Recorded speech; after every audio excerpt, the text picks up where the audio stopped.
Всем доброго времени суток! Сегодня мы начинаем новый цикл роликов, который посвящен притчам. Писатель Владимир Бутромеев кратко и понятно пересказал для нашего видеоканала самые интересные притчи всех времен и народов. Их не так много. Это притчи древнегреческих философов, притчи восточных мудрецов, библейские притчи, притчи, которые связаны с жизнью великих и известных людей.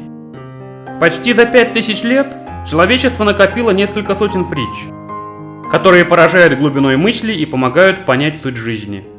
Все самые интересные притчи мы расскажем в серии видеороликов «Притчи на каждый день». Но что же такое притча? Притча – это краткий, обычно иносказательный, поучительный рассказ. Человек так устроен, что он не хочет слушать, когда его поучают напрямую.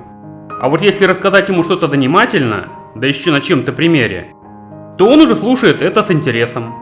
А если это поучение на примере муравья и стрекозы, или вороны и лисицы, то тогда еще интереснее.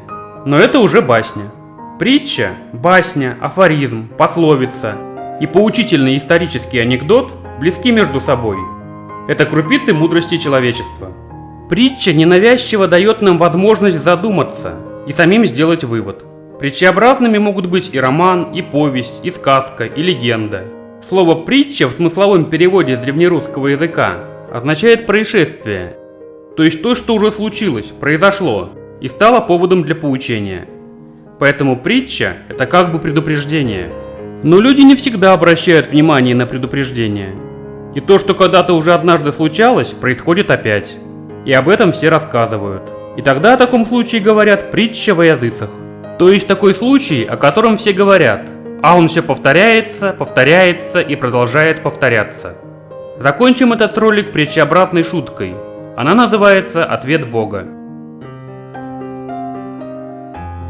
Человек пришел к Богу и спросил: «Почему моя жизнь наполнена тяготами, обидами, невзгодами, лишениями, обманами, бедами, утратами, несчастьями и разочарованиями?»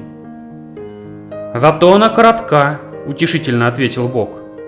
Подписывайтесь на канал, и каждый день вы будете получать крупицу мудрости всех времен и народов.